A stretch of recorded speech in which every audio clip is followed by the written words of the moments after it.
Welcome to Kenton's videos. Enjoy the video. Power off your Nintendo Switch before starting to avoid accidental touches or damage. Remove both Joy-Con controllers by pressing the release buttons and sliding them off. Wash and dry your hands thoroughly to prevent fingerprints and oils on the glass. Work in a dust-free room or bathroom after a hot shower to reduce airborne dust.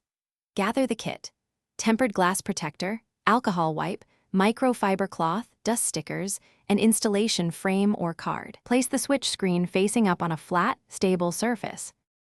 If you have an installation frame, clip it onto the switch to guide placement precisely.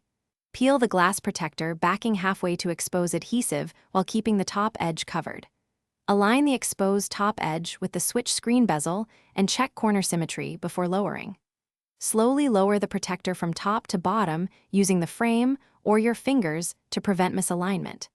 Use a plastic card to push air from the center toward edges and remove bubbles. Avoid sliding the protector sideways once it touches the screen. Inspect the screen for dust, bubbles, or edge lifting after application.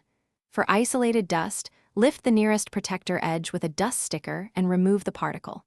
For stubborn bubbles, press outward with a microfiber cloth and plastic card repeatedly. If a speck sits under the glass, use a sterile 0.3 mm needle to gently dislodge it. Press every edge firmly for 30 seconds to ensure the adhesive bonds evenly across the screen. Reattach your Joy-Con controllers and power on the switch after 1 hour of light handling. Thanks for watching. Consider subscribing if we helped you.